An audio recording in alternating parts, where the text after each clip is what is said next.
Good afternoon, everybody, and welcome to the Full Scottish. My name's Alison Phipps, and I am joined today, first of all, by Andrew Wilson. Alison, good afternoon. All Under One Banner. Hi. How are you feeling today, Andrew? I'm great, thanks, Alison. Great, it's lovely to have you with us. And also by Effie Samara. Hello. From Red Woman Theatre. How are you today, Effie? Very well, thank you. Thank you very much indeed for joining us. It will come as no surprise to people to know that there is really just one main topic for our discussions today, and that is COVID-19 and the progressive situation with regard to the coronavirus. First of all, just to say that we are thinking very much of people who are affected by the virus directly at the moment, and particularly for people who are especially fearful at this time. Our thoughts are with you, and we are thinking of you and your families and the people you care for. We're also thinking very much of people who are taking difficult decisions, cancelling events, and are thinking through how the next few weeks and months might actually pan out. We're also thinking of all those of you who are healthcare workers and who are on the front line of care at the moment.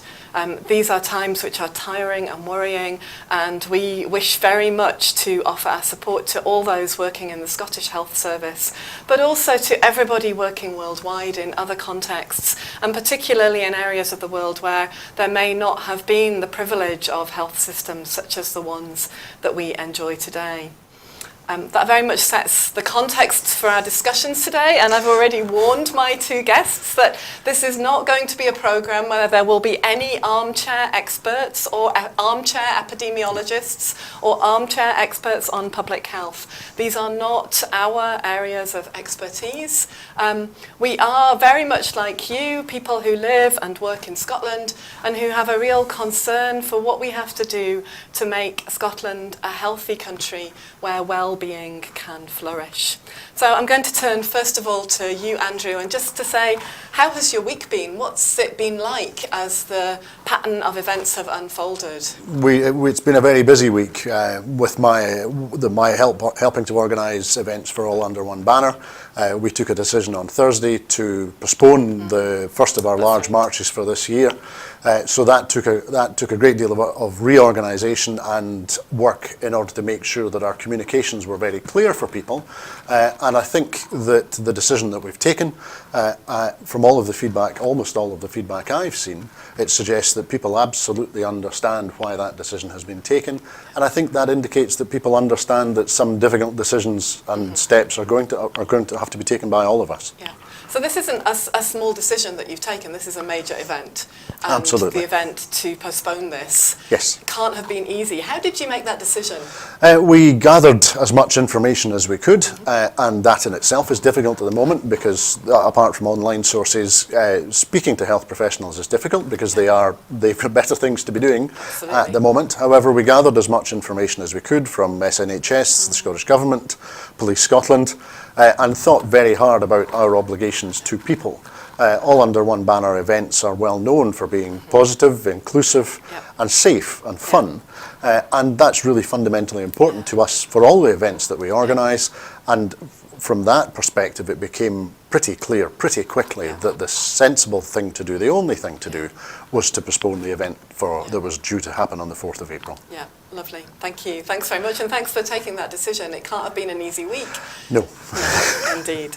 How about you, Effie? What's your week been like? Well, similarly, it's been a week of trying to think about what you will not be doing over the next few months as opposed to what you were going to be doing. Obviously, you know, I have a few capacities. I'm in the doctoral program at Glasgow University, so Glasgow have been amazing in keeping up to date and letting us know. We also know that Glasgow are now virtually closed for personal contact, and there will be no lecturing and no contact between people. Obviously, some of the programs are less affected by this than others. The undergraduates will be more affected, but Glasgow have been amazing. Having said that, we did get the news of the 3 people who were infected this week, and they have tested positive. So again, this is almost like a roller coaster of emotions.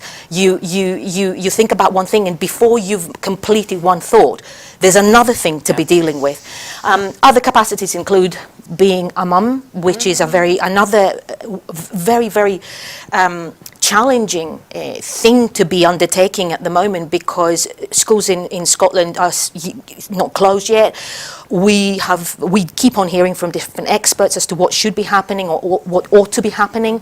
So it's a constant thing. And I also live with my dad, who is now nearly 90. So not having contact with older people is not going to happen. You know, he's a healthy man. He's very well. But again, that doesn't take away from the anxiety. Yeah. So there's a couple of things in what you said there that I think are interesting. And the first one was, you said that Glasgow University have been amazing. Can you just unpack that a bit? What does good look like for you? Good, I think. Well, what can I say? I'm trying to almost speak for all of us here, which is kind of impossible. Yes. I think good means, in situations like this, good means fast, okay? If you wait, I was listening to Mike Ryan as I was just coming into the studio this morning from the World Health Organization. And what he was saying is that if you wait to be right, it's already ahead of you. So you cannot let it win. I don't know the ins and outs. I am not in the medical profession. Absolutely. But it's just a little bit of logic. You have a virus, like my mum used to say always, do you know what? Don't touch what you don't have to touch. Just keep washing your hands. Yeah. But in some environments, this is more difficult to do. So if you've got 120 people in a lecture theatre, it is virtually impossible to stop people from sneezing or coughing. So what you need to do is separate these people, make them stay home and get a bit of community engagement. So in that regard, Glasgow have been great. And they've actually, I'm not sure about other universities, but I think we've been brilliant in almost getting ahead of the game. So where you were a little bit unsure, there would be an email there waiting for you. Yeah, so there's something there just from both of you talking about good communication, rapid communication, clear decision making based on expertise. So these are in the organisations where you're both working at the moment, but also thinking a little more about your families. But we've got also a whole new set of words that have entered our vocabulary just this week. Social distancing, herd immunity, social isolation. Even the word quarantine being used again, which I think most of us have probably spent most of our lives associating with what happens to pets. Yes. And so I wonder, Andrew, this new vocabulary that's being used, what's been your response? Have you found yourself using this language? Yes, so I help with the communications for all under one banner, especially the written communications. And so from my perspective, it's very important for us to communicate clearly and simply and correct and accurately. Yeah. So using trusted sources of information and definition for the words that we're then using, and thinking very clearly and carefully about how those words are being used has been a big part of this week. Yeah. And I think that will continue for some time. Absolutely. And you, Effie, I know you have a background in theatre, which is obviously one of the traditional main modes of communication, of large messages to people, and that, some of your background has been worked through in Greece as well, and with that background of ancient Greek theatre. Do you want to speak a little about those aspects of communication? Not had a production in Greece yet, which we may change in years to come after this virus. We have conquered the virus, but communication, actually, the things that we've been in contact with over the last couple of weeks have been amazing. First of all, the word heard. The word heard is, I don't know, I find that I have almost like a natural reaction to it, which I'm not liking at the moment, be it that it's almost in any medical capacity, I'm finding it quite hard to source, medical articles or whatever that contain this as a valid way of containing a virus. Social distancing. Interesting. I wasn't aware of that term before, but it's again, it makes sense. It almost changes your perspective. You think of life differently once you've been in contact with an epidemic. I remember going back to my maternal line again, my mother and grandmother. I now have I'm trying to group together certain experiences, mostly of my grandmother's, whom I lost when I was 12, so it's been a while. But she used to tell me about how they would deal with people with tuberculosis in her day. And we're talking through when tuberculosis was rife, so the 30s, the 40s, you know. So the things like, for example, they would get nurses in full protective gear. This is not something that visually we're accustomed to. Yes. But hey, we may have to. So there's a lot here that we're coming to new and experiencing in a different way. Just for people who might be joining us, this is The Full Scottish on Broadcasting Scotland. Do please tweet us at The Full Scottish to be part of the conversation if you have things you'd like to feed in at Broadcast Scot. And with me today are Effie Samara from Red Woman Theatre and Andrew Wilson from All Under One Banner. And as you can imagine, the topic of conversation is very much focused on COVID-19, not a discussion of expert epidemiologists, but thinking through how the week's been for us and how decisions have been taken, what it's felt like for us to be in a position where we might feel we can trust the information coming. So you've both mentioned talking to experts and expertise, and we've seen a lot of new people as well as new language suddenly enter our screens and our feeds over the last week. Andrew, who have you found that you've been turning to for information that you trust? Trust's an interesting thing to consider in the context of where we are at the moment. From my own perspective, in terms of written communications, trusted sources of clear communications like Associated Press and the Financial Times, whose approach to clear written English communication is well known, are things that I would always look to. And beyond that, the information that's available online from the Scottish Government and the Scottish NHS is well written and is clear and is being kept up to date, and that is very important. And I've found that other emergency services workers who we deal with regularly have been very quick to be clear insofar as they are able with us to help in decision making and in communications too. Absolutely. And how about you, Effie? Again, I'm going to go back to the University of Glasgow. They've been ahead of the game. So before the questions, almost there were times when before the question arose through the week, you would get something. There would be a couple of emails there explaining the situation. So that was a great source. Now, in terms of medical stuff, I have now got into the habit of bringing up the going on the World Health Organization, maybe about 2 or 3 times a day, because you find that as different countries respond to this emergency, you get a different reaction from the WTO. Also, the different countries. So I'm slightly privileged in that I speak 6 languages, so I can actually understand Italian. I'm not sure whether that has been good or bad over the last few days. There's been days when I would have difficulty even finishing my cup of tea with news coming directly through from Italy. But it's always great to listen to the doctors, especially doctors treating patients.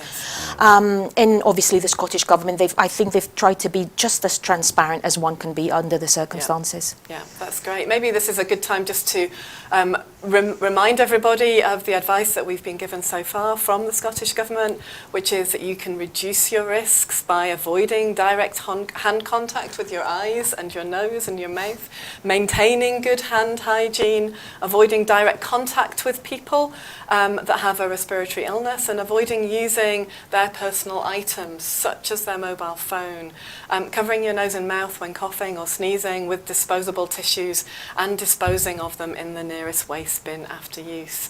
And I think this brings us then also to this other new term that we're all now using, social distancing. And obviously, I'm a linguist, so I know that when you learn a new word, you don't automatically understand what it means.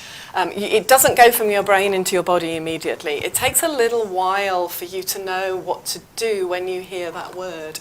So we're all now learning these words of social distancing and trying to work out what that actually means in practice for us, and how we might practice that. And I think certainly I've seen there's a lot of anxiety where people are thinking, what is this and am I getting it right? So Andrew, Yes. just what's been your perspective on this week? Well, certainly it's a word and a phrase that I first came across on Wednesday night or Thursday morning, and I'd never seen it, never come across it before, and so I absolutely agree that beginning to understand the implications, both in English and in other languages, and the implications both literally and also the way in which people respond emotionally to language.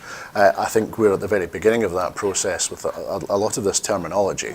I think in terms of the practicalities, for example, not gathering tens of thousands of people together in Arbroath for a march is one of our responses, and beyond that, I think more care and thought and consideration, both for your own health and for the health of others. I think that more community-based approach to how people interact and behave, I think that is, there's maybe a contrast there, but on the one hand, physically, socially distancing, Yes. but in terms of people's interaction with other people in the community, it may bring people closer together. Yeah. Not physically, but in Yeah. terms of understanding and empathy and collaboration and cooperation, I hope. Absolutely, and I think we'll come back on to those aspects of community responses to this a little bit later on in the programme. Again, just a reminder to tweet the full Scottish to be part of the conversation here on Broadcasting Scotland. And again, I'm joined here by Andrew Wilson and Effie Samara. Effie, how about yourself? Social distancing, what's that look like for you this week? It's difficult. A close friend of mine that I had good reason to see this week, and it had to be this week for urgent and sad reasons. We're both thinking about doing this. So there is particular heartache in certain circumstances where you feel that you must hug a person, or that you feel that you must feel this person's heartbeat in certain ways. It's incredibly difficult. The other difficult aspect is also with younger children who love to touch, and that's how they express themselves, because a lot of their reactions are almost pre-linguistic. And I'm not talking about tiny little children. I'm talking about, 10, 11, 12-year-olds. They still are in that mode of wanting to feel the other child, of wanting to push or shove or take their elbow, have a joke. So trying to tell them not to do this is particularly difficult. I would like to bring up here, maybe you had it on the list, I don't know, but the thing about carers and people who need to be looked after in terms of illness or injury. Yes. I had this in my immediate family until very recently, and I just want to pay tribute to the women who looked after my mum until the very last moment, just before Christmas.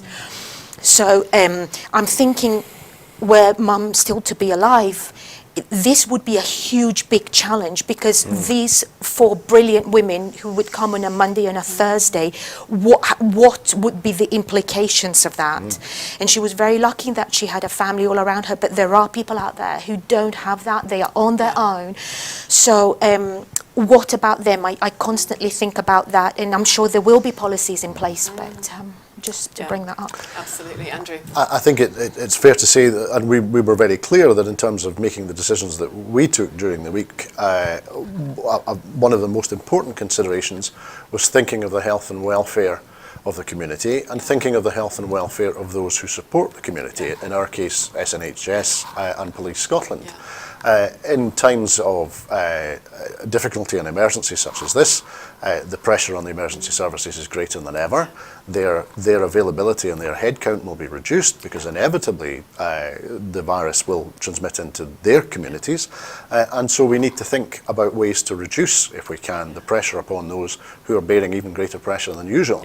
And so I know that's something that the First Minister has spoken about, and it's certainly something that was uppermost in our mind, that we need to make priority calls and decisions which are responsible and take responsibility for the community more generally. Yeah, and whilst taking responsibility for ourselves. And again, the advice that we've had, which is, if you're feeling unwell, you phone, that we don't want an overwhelmed health service. Yes. It's very important. And I think most of us have been getting information from GP practices about what to do, how to look after yourself, how to care for your family. But also, I think this has raised some bigger structural issues, hasn't it? So there's all the ways that we've just discussed about our own reactions, our own responses, the way that we've been looking for sources of information that we might trust ourselves, particularly focusing on the World Health Organisation and on the Chief Medical Officer for Scotland, Dr. Mike Ryan and Professor Jason Leach have both been names that I know people have been citing a lot as giving clear, concise, good, trustable information. But there's a systemic issue here where we have seen over the last 10 to 15 years the systematic reduction of resources into the National Health Service, particularly in England and Wales, and where we have also seen a preference for low taxation over higher taxation and greater public services. And here we are, in a way, beginning to reap what we have sown. So beginning to see what happens in a society where you decide to prioritise individual wealth over the public good. Andrew, do you have any thoughts on this? Well, I think you're absolutely right. It certainly crossed my mind very quickly this morning when I was travelling here that in 2016 Michael Gove told us that the country had had enough of experts. And I think that, as we know, that very much underpinned the culture wars that the right-wing politicians have attempted to maintain in the United Kingdom across the UK for several years now. And I think I've not seen anything from Gove in particular suggesting that he has moved away from that astonishing comment that he made in 2016. I think the dogmatic approach to, as you say, public investment and to our health and care services, absolutely the challenges that represent the challenges that we're now going to see. We know that the Prime Minister is saying that there are issues in the NHS supply chain, particularly with regard to ventilators. We know that the UK as a whole has the lowest number of hospital beds per head of population in the developed world.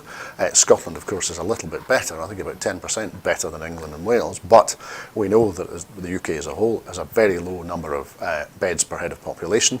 And so absolutely our resilience in supply chains and our resilience in public services is potentially at a historic low at the moment, and the consequences of that as we move into the outbreak of the virus properly, I think are going to be considerable. Yeah, and of course we've seen some very good research being done by various academics. I'm thinking particularly of Danny Dorling's work from the University of Oxford, where he's been looking at the way in which the mortality rates in the UK have actually been increasing. Correct. And that again, that this is as a result of a whole range of measures, not just in the healthcare system, but also in the social care system, and that this is really beginning to have a noticeable statistical effect. Absolutely. I know that on top of the falling life expectancy across the UK as a whole, that we've seen certainly since 2014, and the rising death rates in the UK that we've been seeing, I think it's fair to say as a range of a number of government policies. I think the suggestion is that at the moment there's something like 600,000 excess deaths each year in the UK as a result of the last 10, 12 years of Tory policies, and now we're looking at potentially a greater increase in that mortality rate as a result of the spread of this virus. So the implications for both, as I say, the culture wars that we've seen, President Trump's haphazard approach to everything, but crises in particular, and our own Prime Minister's practiced willful carelessness about both communication and about policy. I think those two approaches, the consequences are now on the horizon. Yeah. Thank you, Andrew. Effie. Well, I have little to add, other than to just augment and second what you've just said, Andrew. I think it's actually quite scary to be witnessing the difference between what we are seeing to be a European approach and on the other hand an Anglo-American approach to this. There's almost an ideology underpinning this entire health emergency, which really should not be happening. The numbers that you've just quoted, I'm not going to repeat them, but they're an absolute litany of shame for that's been unfolding over the last 10 years. And this is only obviously now due to increase because of the virus. I'm just thinking right now about, you know, how to almost resist that tide. I don't know if it is possible. I know Scotland is trying, but let us not forget about the integrated chains within the UK, where you have a limited capacity to act in certain areas. I don't know precisely what they are, but I imagine they are quite big, meaningful chains of supply, of testing facilities and all this stuff. So there's the best of intentions, but the mortality rates, as you have just said, they just keep on increasing year on year. I'm going to simply add to that the infant mortality that has also been increasing. I think there's been a significant increase in the last year or so within the United Kingdom, which is, again, the opposite of what's been happening in Europe. And I think this is also mirrored in America. It's not an easy one. Yeah. And of course, Scotland's in a difficult position here, because Scotland has a devolved healthcare system. It does. But many of the decisions are also decisions that are reserved to Westminster that are being taken. And so therefore, the politicians, the healthcare practitioners, everybody has a very difficult job in trying to chart a path through this in a country that has quite clearly voted and said it wishes to be understood as being more European, and yet is caught in a situation where we are also seeing this occurring at the same time as Brexit is occurring. Andrew, what are your thoughts on this particular dilemma around healthcare policy within the Scottish context? I think that I think there's a definite consequence of the way in which politicians in the last 10 years have been very careless, or the way in which they have spent their political capital or have frittered away their political capital in terms of trust. Yeah. The people have had enough of experts' lines, and the broader thrust of policy, in particular from Westminster, which is to reduce trust and to cause distrust and disharmony. And so I think once we bring that back to Scotland and we see the context, for example, the point you make, I think it is being suggested that emergency powers under the Civil Contingencies Act will be taken in Westminster on Thursday this week, and the way in which that interacts with public health responsibilities and legislation and responsibilities in Scotland, I think we may see an opening up of a contrast in approaches in the same way that Effie was talking about between London and Edinburgh. Yeah, indeed, and we're back again to that issue of trust that we've kept surfacing throughout this programme, and I'm sure we'll come back to again. Effie, as well as this issue of trust, we have an issue of distrust, where we have seen certain politicians within the UK national context being cavalier with the truth, being cavalier with expert advice, as you rightly said, Andrew, of saying that we've had enough of experts, and yet now asking us to trust experts and to trust them. What are your thoughts on this? Boris Johnson the other day said something along the lines of we are relying on the community, or we are summoning the community, or calling on the community to help us. Now, I'd say to him, it's a bit late for that, given the last 40 years, the history of your party and your ideological inclinations of the last 40 years. You have done all that you could to decimate the idea of community, and now you need it. Scotland obviously is very, very different to this, but the idea of distrust is a much deeper ideological issue. It's a much deeper political issue. and I've discussed this with previously on the program. This is about controlling ideology, about controlling belief, and about controlling very large segments of the population. The moment you create complete distrust, and I'm not saying that we should suspend critical thinking. We should always, when we listen to people, we should always go, okay, hold on a minute, let me think about this. But the moment we suspend the idea of truth and untruth, or truth and falsity, we find ourselves in very, very dangerous territory, because this is the moment where the quacks and the cookies and all of these people will come forward, and you will begin to get medical advice from people like Nigel Farage, as we've had this week on television. I'm really sorry, Andrew. I know. So trust and distrust is an ideology which underpins authoritarianism. Absolutely. You create it deliberately. This is not a joke, and it isn't an accident. You create a situation where you bombard the population, especially through the media, which you mostly control, with so much discombobulation and so much clouded information that no one knows what to believe in. Inevitably, human nature goes towards believing nothing at all, and just making it up as you go along. And you find yourself in the end in a situation like this where you don't know which way to turn. And it could potentially be absolutely criminal and fatal in some cases. I think you've touched on a really significant issue here, and it chimes very much with what Dr. Tedros Ghebreyesus also said about the fact that we have a pandemic, but we also have an infodemic. Absolutely. And that term that he's used around enabling people to know who to trust, to know who to follow, to have clear lines of information that are developed by the best possible expertise.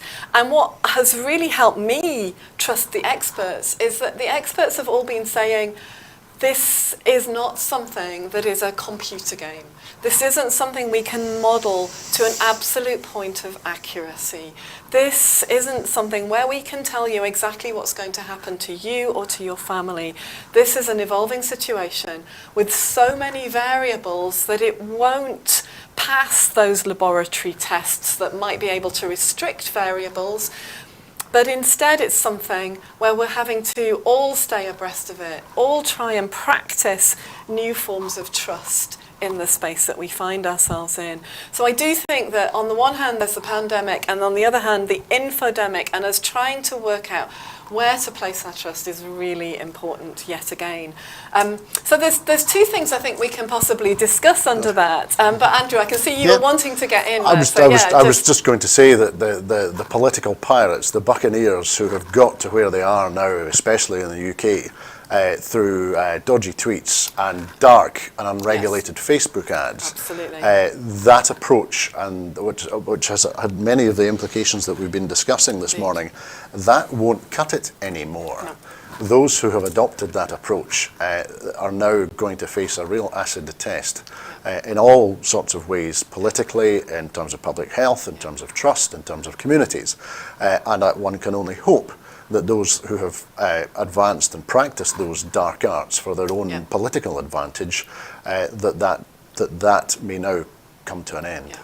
And the way in which we've placed trust in things that are untrustworthy. Absolutely. And how people have very easily been manipulated in those situations or chosen to trust those, that those are things people need to start unlearning. And that's a process not unlike the processes of decolonizing the mind that we talk about so much on campuses, of actually enabling ourselves to practice things in a new way. And I think maybe for me this has been what this week has been about, that we are practicing social distancing. We're rehearsing it as if we're in theatre, Effie, where you practice strips of behaviour to get them to a point where they're good enough for the time when you'll need them.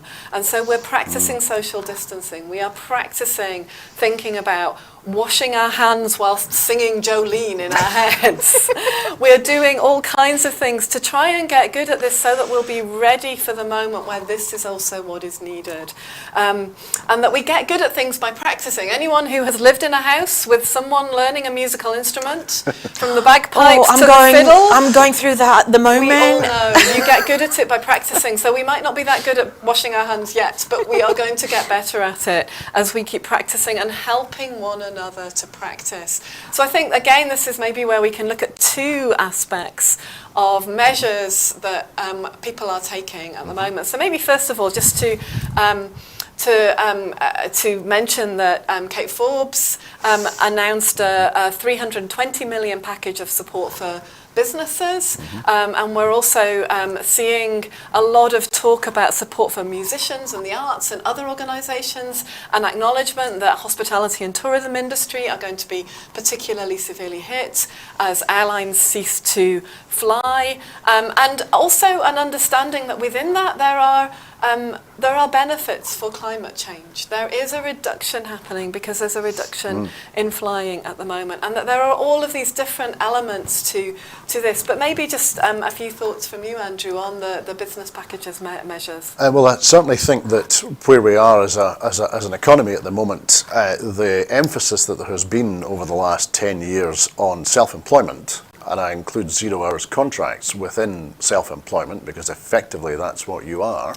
The emphasis on those business models, I think, now shows they don't bring sufficient resilience to businesses or to people's lives, and so for those who, especially in the creative industries, who would almost always be self-employed, support is required there. But I think there is also a requirement for some critical thinking and some support or some changes to legislation to allow those who are on 0 hours contracts and who provide a number of services upon which we rely. I'm thinking of cleaning in hospitals, I'm thinking of working in food shops and supermarkets, upon which we all depend. I think that part of our society and that part of our economy needs to be looked at quickly, and I hope that the support that's being put forward by the Finance Secretary already is an indication of how we're going to begin to address those challenges. Absolutely, and I think there's been a lot of discussion. I've certainly spent the last couple of weeks on strike myself with the issue of precarious contracts, 0 hour contracts, all of these elements that have been part of the brave new world of the gig economy, and where we've seen particularly those in caring professions, often in public sector work, seeing their own contracts eroded and their own job security eroded. We're suddenly realising that these are people upon whom we really rely.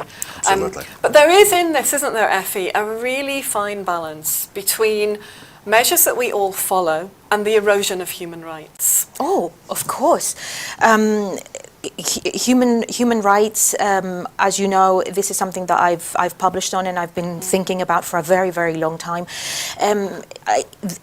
So first of all, having to deal with a virus is in itself going to force us to look on each other in totally different ways. So that will have immediate implication on how we see each other, and we may have to revisit it. We may have to revisit our perception of each other as citizens, as patient and doctor, child and adult, and all this stuff, but also in the context of who has the right to come forward for medical treatment, who has the right to come and work in the country, and whose work and contribution we need. There was a doctor on Channel 4 the other day, Alison, and I do forget her name. It was Dr. Laura. I do apologise. She was just. It was the section about where she was saying we will be burying our colleagues, and she just mentioned about the fact that we are in desperate need of healthcare professionals, but we have just done away with 50,000 of them. We should be welcoming them back. But within that context, it will be incredibly difficult for anyone, obviously, to consider this. Also, in terms of just the wider community, how we invite people in terms of community engagement, how people see themselves. Are they frightened to come forward and declare their status and get tested? A lot of this will have to be revisited. The wider environmental thing, you know, we've been looking for a solution for a few years. Amidst the tragedy, this might not, but it might just give us a little bit of an insight as to how we might begin to do things differently. Take ourselves away from growth, the constant finalization and marketization of everything, including care, including human feelings, and direct ourselves in a different direction. It might just give us that insight. And as Dr. Mike Ryan, or Professor, I'm not quite sure what his title is, of the World Health Organization said this morning, he said, well, you know what? When he was asked about, you know, how is this going to end? Is this going to be worse than Ebola? He said, well, mate, I'll tell you when it ends if I'm still here. So, you know, as you say, this is something whose behavior we don't know. We are finding out stuff out on a daily basis. It's a very, very testing time, but it may yet provide some insights. I think what's really important and significant about what you've just said, Effie, is the fact that you've repeatedly used the word might. Again, focusing on the fact we don't know. We don't know. The best experts we have are saying they don't know either. And for me, that throws open what we call in the academy and in the theatre, we call it a liminal space.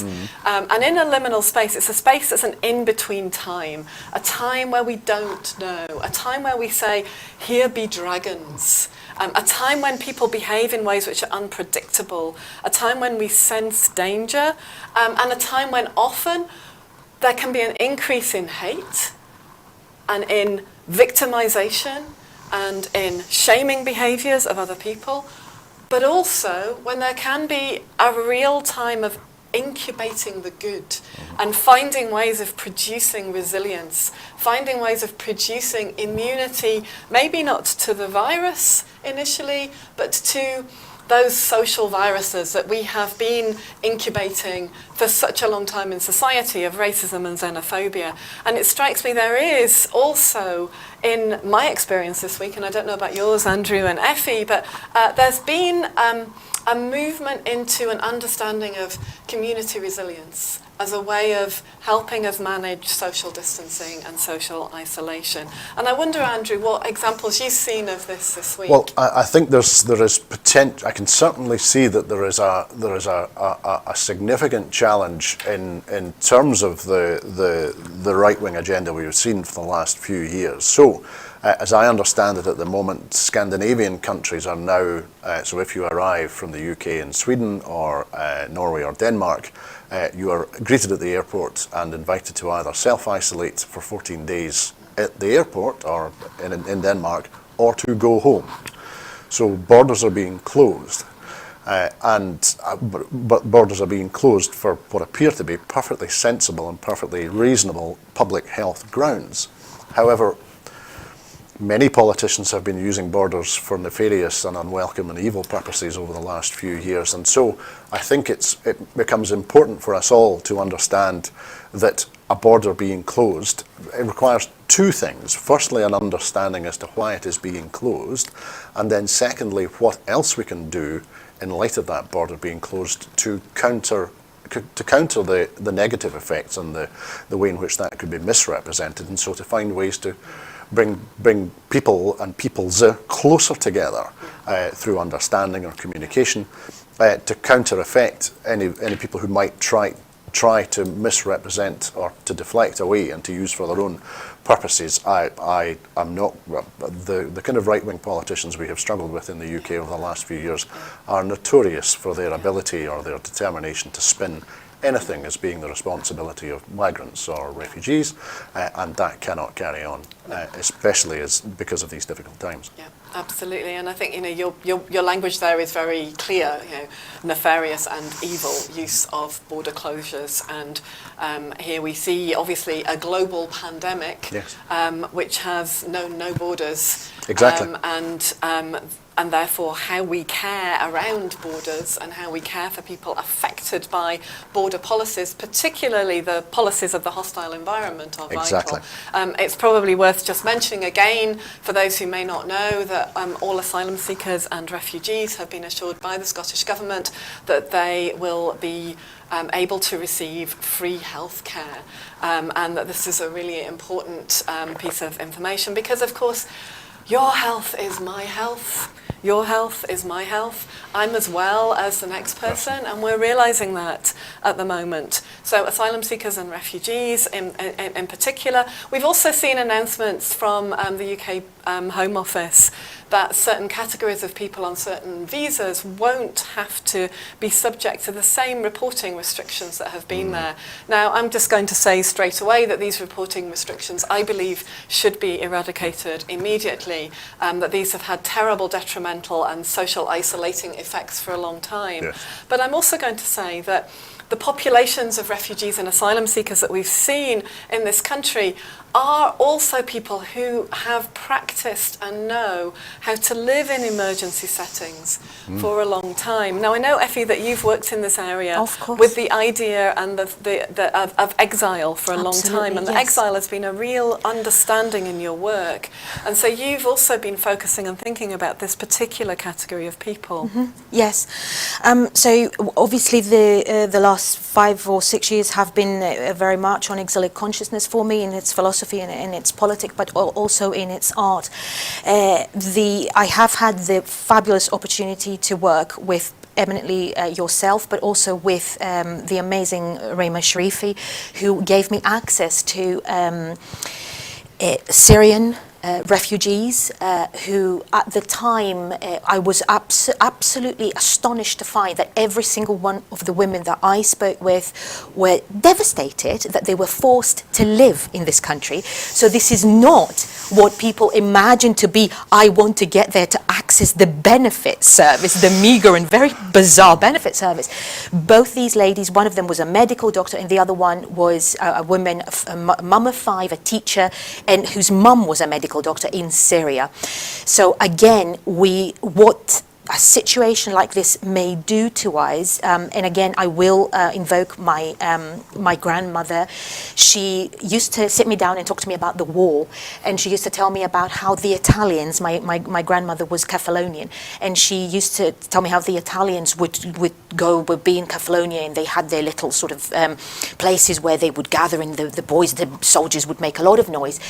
But when there was an injured child, they would run to the child and they would supply a doctor to go and provide some things like surgical spirit or antibiotics. So what sometimes an emergency situation may do to us, and hope is that it will act in this way, is to humanize us a bit more through the humanizing its own reality. There is no such thing as citizenship or blue passports when it comes to a virus. I just can't stop thinking about, we're only going to fish British fishes in British waters. So the virus won't make a difference, and this is the time when we are all very, very precious to each other, and you don't know where the goodness will come from. So you have to open your door to that goodness. I was very, very fortunate under the UNESCO Chair umbrella and my doctoral study to be able to meet these people that otherwise I may not have had the good fortune to meet. And I know for a fact that my life is so much richer for having met them. We need each other. We will not be able to overcome this unless we coordinate our efforts fast and we stop thinking about a foreign virus. There is no such thing. Yeah. I think that's lovely language that you've just used about us being precious to one another, and also not knowing where goodness is going to come from, and the way that we can actually learn from people who have been through some catastrophic situations themselves and learned how they might work. And what they might be able to do. There's been a lot of different community responses that I've certainly been aware of, where people have been really looking locally at how they might support each other in the event of their workplace being closed, in the event of them not being able to see that great match they were hoping they might actually have been able to attend, and people sort of dealing with that genuine disappointment, not being able to be at the All Under One Banner march, for example. So, Andrew, what have you been doing as a way of mitigating this, or making sure that other good things can happen in this situation? Well, I'm certainly, as you were speaking there, I try to use regularly in work and in other circumstances, Plato, be kind to people because everyone's fighting a battle. I think at this moment in time that becomes even more acutely the case, even if the battle is that people are struggling to understand what is going on and what the implications of where we are going to be for them. So that approach of being kind, because everyone is struggling, ought to underpin all of our approaches. I'm certainly aware that in some of our more rural communities that groups are using technology to be able to support each other.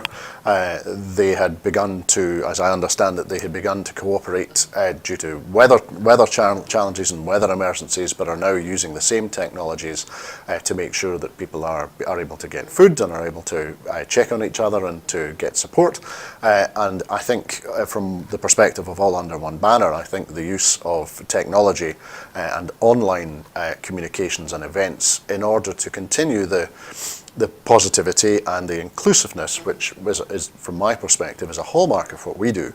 I think moving online, which brings challenges in itself. We all, to a greater or lesser extent, live inside a Twitter bubble, and most of the population does not.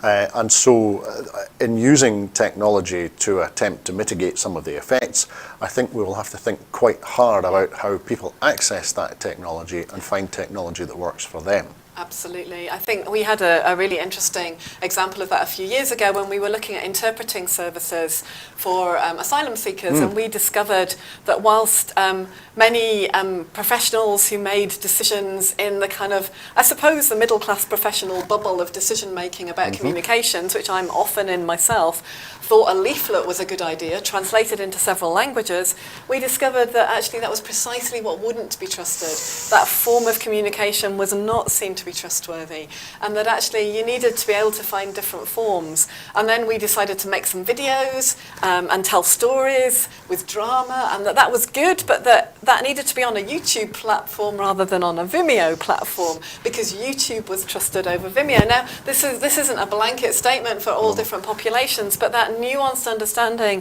from intercultural communication specialists is really helpful to us in making sure that if your health is my health, if your mental health is my mental health, then that means we are going to have to think carefully and creatively and with a degree of humour at times about how we actually communicate with one another. Yes. Effie? Well, what can I say? I think that mobile phones, these smartphones, can actually provide a huge amount of relief in these times. It's crazy how you can document a difficult time on your phone just by recording yourself and your loved ones and trying to re-edit that and reproduce that. It may be time to write that novel. Okay, let's all write that novel. I'm on it, Professor. Not to scare you, but that novel needs to be written. As you've both said, language is only one way of what we call in academia and other semiotics of making meaning. So talking to each other in a specific language, and obviously, for practical purposes, and because of the British Empire, the English language has been a preeminent language over the last couple of 100 years. But that is only one way of doing it. There are other ways of doing it, and perhaps this may, I don't know, bring out a sort of creativity in us, an emotional creativity. And of course, we've seen this in Italy, haven't we? Of course. Over the last few weeks. Come on. I urge you, I think we all urge you to watch the singing that's been going on from Italian balconies. Absolutely beautiful, wonderful bringing together of people. And hopefully we will beat this virus and we'll be able to hold hands again soon. But we don't know when. Also in Madrid, it happened last night, and I watched watch the video. So yeah, maybe sort of, come out if you have a little space and start a little, Scottish tune, I think from our perspective, we're for All Under One Banner, we're thinking of a range of ways in which people can mark, for example, Saturday the 4th of April as being an event that we were going to mark together. And we've had a range of ideas. We're looking for more ideas from everyone to contribute and to either email or communicate over Facebook with us about that. But one of the things that's in my mind is that for those who practice the bagpipes, who play the bagpipes, at a particular time, on a particular day, maybe everybody would like to practice their bagpipes outdoors, weather depending in Scotland, and it might well be the case then that we would hear a Scottish, not an equivalent, but a Scottish representation of the same thing. So that's one of the things we're thinking about trying to promote for next month. Yeah, that makes me think I need to dust down my pipes and get practicing. Can you play pipes? But there's something really important here about how can we be together when we have to be apart. Yes. And how do we foster that togetherness? And I don't know about you, but I've seen some lovely little examples of, the stair in a tenement, just popping notes through people's doors and saying, let's start a WhatsApp group, this is my phone number, let me know if you need anything, I could do the shopping, you might not do. So lots of little things there that people are just starting to do, trying to make sure that they're finding out who might be particularly isolated and without care around them, and how we might actually do something to support those people. Have you come across any particular examples? Yes, I have. I was very encouraged. It was actually over the last 48 hours probably, especially on Twitter and other, I'm not aware of other platforms. I'm not very technologically minded, so Twitter is just about the limitation of my intellectual ability. But some people, a couple of journalists have come forward saying, let's create local groups. Who is vulnerable within my area? Would you start a group? Would you start a group? My mum's condition over the last 3 years made it known to me that Scottish society is very, very different to English society. So what I witnessed, and that was just before the virus sort of caught hold of us, was an incredible amount of solidarity within the Scottish community. I live in a sort of a small village and just outside of Glasgow, and I witnessed that firsthand with my daughter's friends, with some of our common acquaintances, Alison and other people, simply saying, what can I do for you? And I was in a fortunate enough position where I could say, oh, don't worry about it.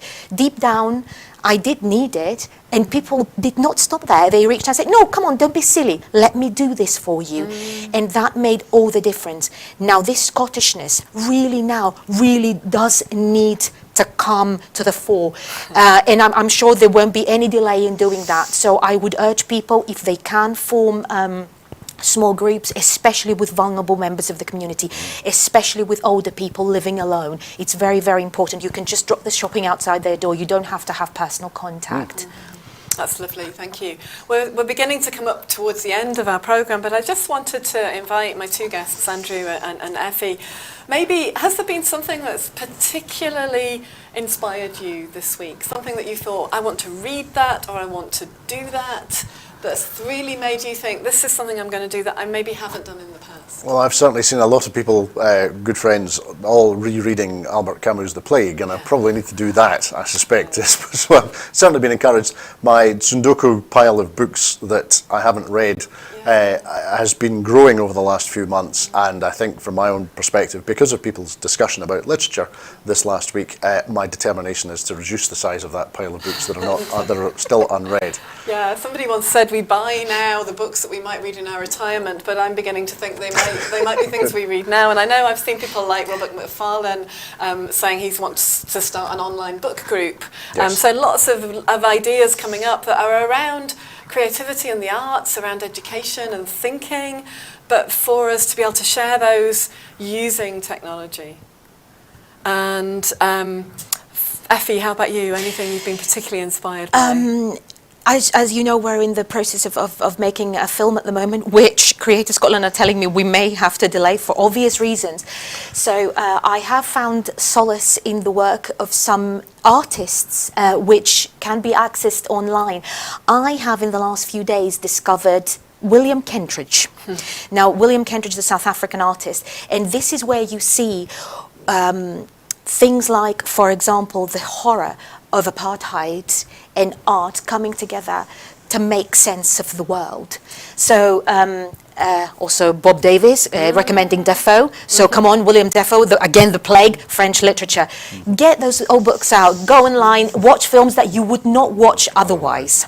Yeah, and maybe do it from perspectives that you might not have otherwise looked Absolutely. at. So maybe have a look at some of the really interesting films coming out of parts of the Global South, or some of the literature from the Global South that has been written by people who have a deep and enduring understanding of what it is like to live in situations of precarity in particular. For me, I'm somewhat inspired by my dad. You know, my dad is in his late 70s, and he just phoned me this morning and said, well, we are probably going to be isolated for a while, which means I am now going to upload those old photographs of my childhood to the local Facebook page, and we'll talk about them and we'll reminisce. So it'll be almost like an open book of doing that. What a lovely idea. Absolutely. And then he said, and do you know what? We're going to have a beautiful garden. Spring's on its way next week. It's the equinox on the 21st of March. The light will lengthen, and maybe in community gardens and in parks and in gardens ourselves, we can actually see many more flowers begin to blossom. I'd like to thank both my guests on the Full Scottish today, Andrew Wilson from All Under One Banner, and Effie Samara from Red Woman Theatre. It's been really good to have your presence, really reassuring to have your presence in the studio, and I hope that those of you who've been listening have found the same. We also wish the very best to Kenny McBride and Maggie Lennon, the mighty presenters here on a regular basis. I've obviously been stepping in for them, but thanks so much to all of you for listening. Please do support Broadcasting Scotland, and if there are people who wish to come on the show with epidemiological experience or with political experience at the moment in the health sector, as well as experience that is lived experience in this area, we would be very happy to hear from you. Thank you very much indeed to all of you who've been watching, and goodbye.